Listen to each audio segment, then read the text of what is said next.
You're not supposed to leave. You're supposed to compete, she yelled after kissing another guy at a party, to make me jealous. I said, congratulations. You made me something better, single, and walked out. She followed me to the car, banging on the window. I drove away. Hey viewers, before we move on to the video, please make sure to subscribe to the channel and hit the like button if you want to see more stories like this. Thanks. The music was a dull throb in my chest, and the air in Jake's apartment was thick with beer and cheap cologne. I was searching for Chloe, a fresh drink for her in my hand, a peace offering. We'd had that same, tired argument in the car on the way here. You're in your own head tonight. You're not even present with me. I'd sighed, told her I was just tired from work. It was the wrong answer. The right answer was supposed to be a grand, immediate gesture. Pull the car over, look into her eyes, and promise her the moon. But after 5 years, the moons I'd promised were collecting dust in some emotional warehouse. I was out of grand gestures. I just had a lukewarm beer and a hope that the party noise would drown out the tension. That's when I saw her. Across the crowded living room, out on the dimly lit balcony. Her back was to the glass door, her blonde hair catching the faint light from the street lamp below. And there was Mark, the guy from her spin class, facing her. He was all smarmy smiles and open body language. He leaned in, and Chloe leaned in to meet him. It wasn't a surprise attack. It was a slow, deliberate convergence. My feet rooted to the floor. The crowd near the balcony door noticed, a few whoops cutting through the music. Someone yelled, "Get it, Mark." But her face, that's what froze the scene into a sickening tableau. As her lips met his, her eyes, her beautiful, hazel eyes I'd stared into for half a decade, drifted over his shoulder. They found me in the crowd.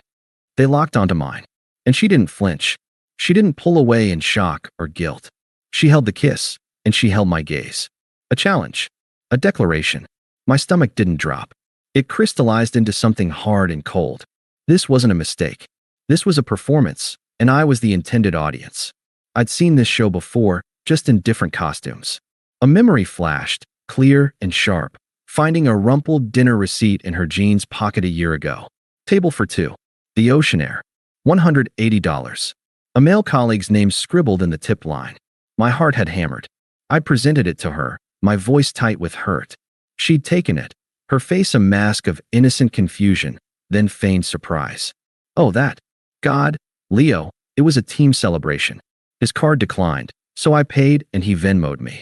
You're not jealous, are you? I'd been so relieved I'd bought her flowers the next day. Big, expensive lilies. Wrong move. She'd been distant for a week. Later, during a fight, she'd spat it out. You should have been furious.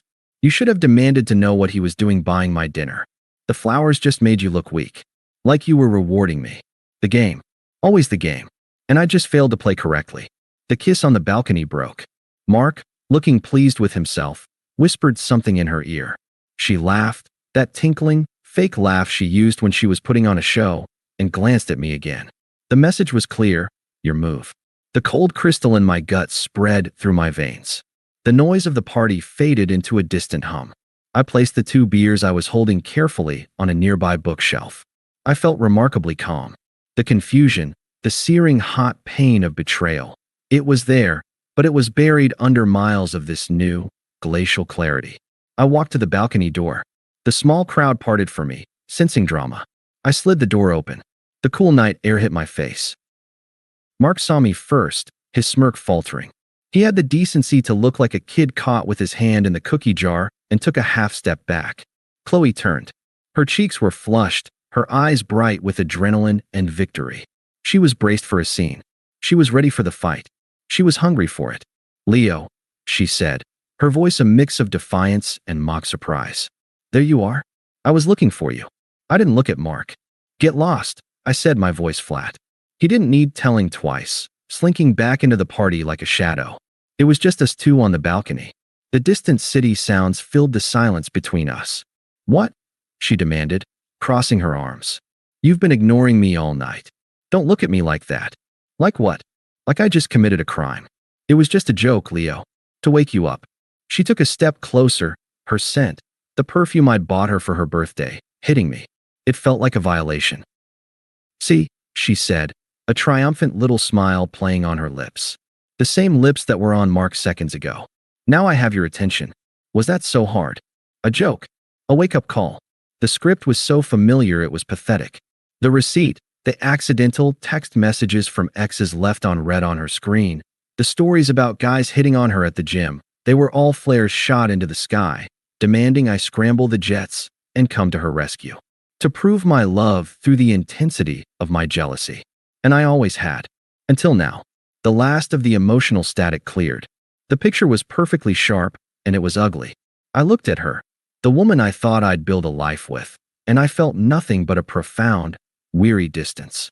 She misread my silence for speechlessness, for the prelude to an explosion. She pushed harder. Well, aren't you going to say anything? Or are you just going to stand there and pout? I took a slow breath. The cold inside me was absolute. It was peace. Congratulations, I said, my voice quiet, steady, and utterly empty of the fire she wanted. You made me something better, single. Her triumphant smile vanished. Confusion, then disbelief, then anger flashed across her face in rapid succession. I didn't wait for the next line. I turned my back on her and walked toward the balcony door. Leo, her voice cut through the night, sharp and commanding. Where are you going? I slid the door open and stepped back into the wall of sound. I didn't look back. Hey, you're not supposed to leave, she yelled, her voice chasing me as I moved through the crowd, heading for the front door. People were staring. You're supposed to compete. Her words, screamed across a crowded room, hung in the air. The final, unvarnished rule of her world. I wasn't a partner. I was a contestant. And I had just walked off the stage, silent, my mic dropped. The last thing I heard as I pulled the apartment door shut behind me, muffling the music and the chaos, was her voice, shrill and furious, twisting from a command into a plea. If you walk out that door, we're done. The door clicked shut. The hallway was quiet. I took the stairs down to the parking lot, 2 at a time, the cool, still air of the stairwell feeling like freedom. The cold night air of the parking lot hit me like a slap, but it was a clean, clarifying slap. It carried no scent of her perfume, no trace of the party's stale heat. I focused on the simple mechanics. Find the car, unlock it, get in. My hands were steady. The frantic hammering of my heart in the balcony had given way to a slow, deliberate thud. It wasn't panic. It was a funeral march for something that had died long before tonight. I heard the stairwell door crash open behind me. Leo, stop. Her heels clacked a frantic staccato on the asphalt. I didn't speed up. I didn't slow down. I reached my car, pressed the fob, and slid into the driver's seat. The familiar scent of leather and the coffee I'd spilled last week greeted me. A reality that was still mine. I closed the door just as she reached it. The thud of her palms hitting the window made me jump, a final, physical echo of the shock she'd aimed at me. Open the door. Her voice was muffled but sharp, distorted by the glass. Her face was pressed close, mascara starting to smudge under eyes wide with a new, raw panic. You're overreacting. It meant nothing. I put the key in the ignition. The dashboard lit up, a constellation of familiar, mundane lights. The fuel gauge was low. I made a mental note to fill up tomorrow. Leo, listen to me. She was banging again, a rapid, desperate percussion. You're really going to throw away 5 years because of a stupid kiss? A kiss? It was to make you jealous, you idiot. Because I love you. The word, shouted through a pane of glass, had the weight of a feather. It meant nothing. It was just another tool in the game. Say you love me to get the reaction. I looked at her, really looked at her. The beautiful, furious, terrified face of the woman who had just staged my public humiliation as a test of devotion. I felt a distant pang, like remembering the plot of a sad movie I'd seen years ago. But I didn't feel hers. I was already gone. I started the engine. The soft rumble vibrated through the seat. Her expression shattered. The anger melted into pure, unscripted fear. The performance was over. This was real. She hadn't written this scene. Please, she screamed, her breath fogging the glass. Leo, please. I'm sorry. Okay. I'm sorry. Just open the door. We can talk about this. Sorry. The word she'd wielded as a weapon before. Sorry you made me do that. Sorry you can't take a joke. Sorry you're so sensitive. This sorry sounded different. It was the sorry of consequences, not manipulation. It was too late. I shifted the car into reverse, my movements calm, precise. I checked the mirror. Don't you dare, she shrieked, her fists pounding now. If you drive away, it's over. For real. You'll never see me again. Do you hear me? You're making a mistake. I let my foot off the brake, and the car began to roll backward. She stumbled, keeping up for a step, her hands sliding off the window. For a second, our eyes met through the glass. Her face was a mask of utter, bewildered devastation. She hadn't lost her boyfriend. She'd lost her audience. Her favorite player had quit the league. I turned the wheel, shifted to drive, and pulled away. In the rearview mirror, I saw her standing alone under the orange glow of a parking lot light. She grew smaller and smaller, a solitary figure in a too small dress, her arms hanging limp at her sides, until I turned the corner and she disappeared from view. The silence in the car was immense. It wasn't empty. It was full. For the first time in years, the silence wasn't something to be anxiously filled with a promise, a plan, a grand gesture. It was just peace. It was mine. I drove straight to my apartment. Not our apartment. She'd never officially moved in, but her presence was an occupation. The throw pillows she'd picked out, the specific brand of fancy hand soap by the sink, the drawer full of her hair ties and forgotten lip glosses. I walked in and stood in the center of the living room. I didn't cry. I didn't break anything. I just breathed. Then, I got to work. I took the empty cardboard box from a recent online delivery. I went to the bathroom first. Her shampoo, her expensive face creams, the pink razor. Into the box. I cleared the drawer. Hair ties, bobby pins, 2 tubes of that lip gloss. The living room, a novel she was reading, a charging cable she'd left. The kitchen, her favorite mug, a half-empty bag of coffee she liked. It was a clinical, unhurried process. With each item, the cold certainty inside me warmed slightly, not with feeling for her, but with a reclaiming of space. My space. My phone, which I'd silenced at the party, lit up on the counter. A cascade of notifications. Chloe, 12 missed calls. Chloe, call me. Chloe, we need to talk. Chloe, you're being childish. Chloe, I'm sorry. Please. Chloe, answer your phone. I didn't. I picked up the phone, went to her contact, and hit block. Then Instagram. Block. Facebook. Block. It wasn't an act of anger. It was digital housekeeping. I was drawing a border. I placed the sealed box by the front door. I'd drop it at her place tomorrow.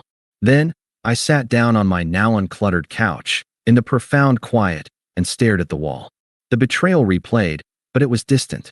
The dominant emotion wasn't hurt. It was exhaustion. A deep, bone-level fatigue from a 5-year competition I never signed up for. And then, beneath that, a fragile, new thing, relief. The first week was a study in silence. The kind of silence that feels loud after years of constant emotional weather. I went to work. I came home. I cooked simple meals for one. I started reading a book that had been gathering dust on my nightstand for a year. I didn't cry. I didn't rage. I just existed. And in that existence, I began to remember who I was when I wasn't preparing for the next test.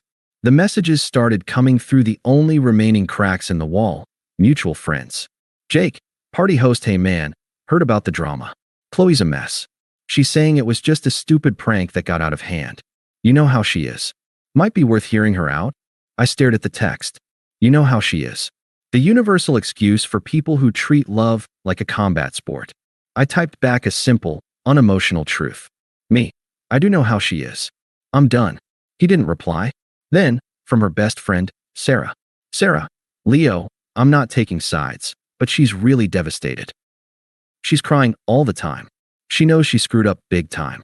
Can't you just talk to her? For closure? The manipulation was secondhand now, funneled through a proxy. Crying all the time. Devastated. The goal was clear.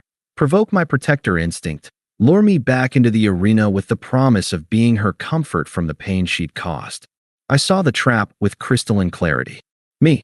My closure was walking out. She'll have to find her own. Sarah. That's cold, dude. After 5 years. I didn't respond. I wasn't cold. I was sterile. I was healing, and I couldn't risk infection. The grapevine, which I did not tend to but could not help but hear whispers from, began to bear bitter fruit. I heard it from a coworker who was friends with someone in Chloe's spin class. So, apparently your ex and that Mark guy are a thing now, he mentioned awkwardly by the coffee machine. I took a sip. Okay.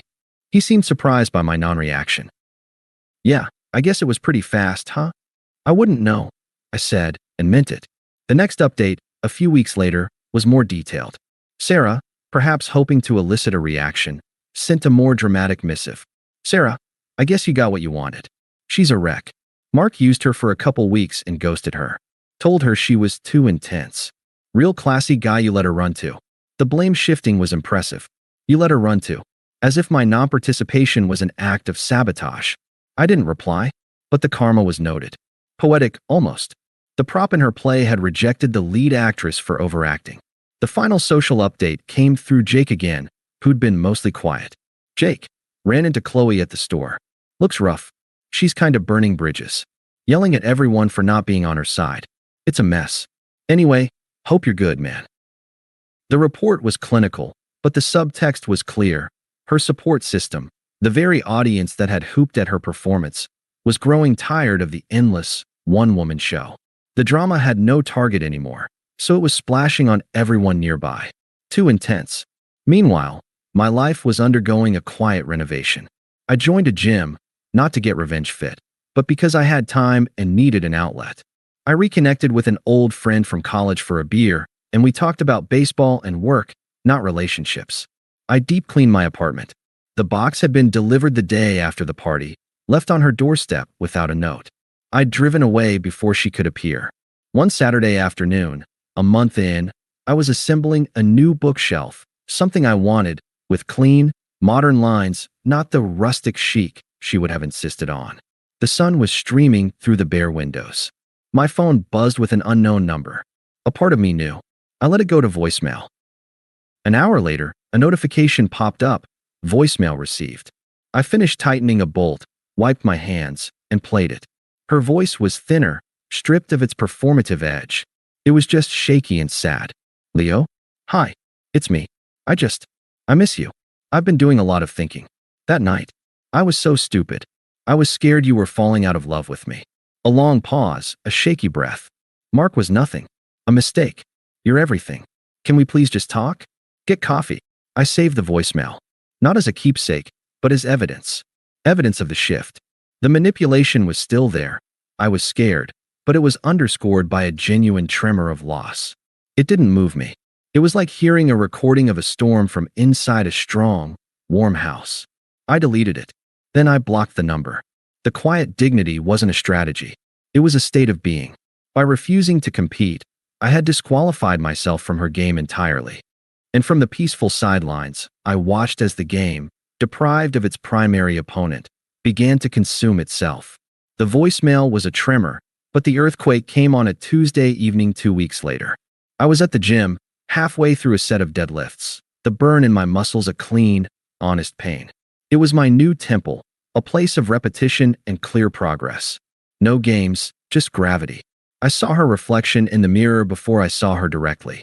A flash of blonde hair near the water fountain. Chloe.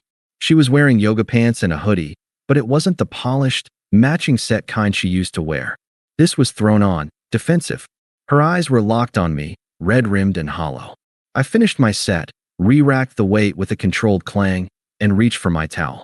I didn't approach her. I didn't run. I simply acknowledged her presence with a slow turn. She walked over, her steps tentative. The gym noise, the clanking plates, the grunts, the thudding bass of the overhead music felt like a shield. Leo, she said. Her voice was raw, scraped thin. Can we talk? Please? Just for a minute. I wiped my neck with the towel. This isn't a good place. It's the only place I could find you. You block me everywhere. The wine was creeping in, the victimhood. She took a ragged breath, trying to recalibrate. I got the box. Thank you for bringing it. I said nothing. There was nothing to say. I listened to your voicemail. I finally said, not to be kind, but to state a fact and move the scene along. My answer is the same. Her face crumpled, but it quickly tightened into anger. The sadness was a layer. Beneath it was the ever-present fuse. You think you're so mature? So above it all, she hissed, taking a step closer. The other gym-goers were subtly averting their eyes, tuning into the drama. You just quit. That's all this is. You're a quitter. I was trying to make us stronger. To feel something real. This was the old script, but the delivery was unhinged, stripped of its theatrical flair. This was pure, Toxic truth. You wanted a reaction, I said, my voice flat. You got one. I wanted you to fight for me, she shouted, her voice breaking. A few people stared openly. I wanted you to show you cared. Instead, you just left. Like I was nothing. Like we were nothing. You made us nothing, I said, the words calm and heavy. On that balcony. You turned it into a public audition. I didn't want the part. Her eyes widened. The logic, spoken back to her so plainly, seemed to short-circuit her prepared arguments. The anger surged, filling the gap. It was ugly and magnificent, the final stripping away of the romantic, drama queen persona. You were lucky to have me, she spat, her finger jabbing toward my chest. I didn't flinch. You'll never find anyone who loves you as much as I did. You know why? Because you're boring, Leo. You're safe. You're a comfortable couch. And now you're alone because you're too proud to admit you overreacted to a little jealousy game. There it was. The core confession. A little jealousy game. My life, my heart, a board game to her. I felt nothing. No hurt, no anger. Just a profound, academic interest in watching a creature trapped in its own venom. I looked past her, toward the front desk where Kevin, the manager, was watching with concerned eyebrows. I raised my hand slightly in a one-moment gesture. I then looked back at Chloe, who was breathing heavily, triumphant in her outburst, waiting for the counterattack, for the fight she craved. I didn't give it to her. I turned and walked toward the front desk. She stood frozen, confused. I leaned over the counter, speaking quietly to Kevin. Hey, Kevin. Sorry about that. Could you please let me know if that woman over by the racks is a member? If she's not, she's harassing me, and I'd appreciate if you could ask her to leave. Kevin, a big guy who'd seen it all, nodded once. On it, Leo. You good? I'm fine, I said, and I meant it. I turned and walked toward the locker room. I didn't look back. I heard Kevin's low, firm voice behind me. Excuse me, ma'am? Can I help you? And the sharp, incredulous intake of her breath. I showered in the empty locker room, the hot water washing away the sweat, not the encounter. That, I didn't need to wash away. It was already fossilizing into a lesson. I had my final, definitive answer. The woman I'd loved was a fiction. The real one was a sore loser screaming in a gym. 6 months to the day after the party, I was at my friend Ben's wedding. It was a low-key, backyard affair. I was there with Mara, a woman I'd been seeing for about 3 months. We'd met at a bookstore. She was sharp, quietly funny, and possessed a profound, calming sense of emotional equilibrium. Being with her felt like speaking my native language after years of trying to decipher a chaotic cipher. We laughed easily. There were no tests. I'd heard through the withering grapevine that Chloe was invited. Ben's fiancée, Lisa, had been a peripheral friend of hers. I hadn't given it a second thought. I saw her the moment we walked in. She was standing alone near the makeshift bar, holding a glass of white wine. She looked thinner. The vibrant, attention-commanding energy she used to radiate was gone, replaced by a watchful, tense stillness. Her eyes found me instantly, then flicked to Mara, who was smiling at something Ben's grandmother said. I saw the calculation in Chloe's eyes, the rapid assessment. Mara, with her intelligent eyes and easy smile, her hand resting lightly on my arm. The upgrade wasn't just visual, it was atmospheric. We looked peaceful. The reception flowed. Dinner, toasts, dancing. I danced with Mara, a slow, simple sway. I was aware of Chloe watching from the shadows of the porch, a silent sentinel of her own regret. I didn't feel smug. I felt nothing about her presence at all. She was just another guest. Later, Mara went to the restroom. I drifted to the bar for a glass of water. I felt her approach before I saw her. You look happy. Her voice was close, drained of all its former music. I turned. She stood there, clutching her empty wine glass. Her gaze was on my face, searching for cracks, for a hint of the old Leo. I said. No qualifier. No thanks. Just a statement of fact, as undeniable as the weather. She flinched, just a little. My indifference was a colder rejection than any hatred. I get it now, she said, the words coming out in a rehearsed rush. What I did. I ruined everything. I don't expect you to take me back. I'm not that delusional anymore. She tried a shaky smile that didn't reach her eyes. I need you to know I'm sorry. Really, truly sorry. Not for the game. For not seeing you. For not seeing what I had until I made you throw it away. It was the best apology she'd ever muster. Abject, self-aware, stripped of justification. It was designed to be disarming, to force me into the role of the gracious forgiver, to re-establish a connection, however painful. I looked at her. I saw the ghost of the girl I'd fallen for, now haunting the face of this tired, lonely woman. But the ghost had no power over me. "Chloe," I said, my voice even final. "It's okay." She blinked, hope flaring for a millisecond in her hollow eyes. "You wanted a reaction," I continued. "You got one. It just wasn't the one you wanted." I took a sip of water. "That person you were trying to provoke, the one who'd chase you, compete for you, turn your drama into proof of his love?" I shook my head, a faint, distant smile on my lips. "He's gone. I don't miss him." Her face went ashen. The last of the hope died. She understood. This wasn't punishment. It was evolution. I had evolved past the need for her, for the games, for the entire ecosystem of our relationship. I was in a different world. "Ready to go?" Mara's warm voice came from beside me. She slipped her hand into mine, giving Chloe a polite, neutral nod. "The Uber's 2 minutes away." "Perfect," I said, squeezing her hand. I turned back to Chloe one last time. There was no triumph in my eyes. No lingering hurt. There was nothing for her at all. She was a closed chapter, a resolved equation. "Take care of yourself," I said. It was the most impersonal, conclusive phrase in the English language. I turned with Mara, and we walked away, through the twinkling lights of the backyard, toward the quiet street. I didn't look back. I didn't wonder what she was doing. I didn't think about her at all. Outside, the night air was cool and clean. Mara leaned her head on my shoulder. "You okay?" she murmured. I breathed in deeply, looking up at the sparse stars. The silence between us was companionable, full of a future we were both curious about. "Yeah," I said, and it was the truest word I'd ever spoken. "I really am." The past was a country I no longer lived in. I was free. Thanks for watching. Make sure to subscribe to the channel and hit the like button. What do you think about this story? Share it in the comments.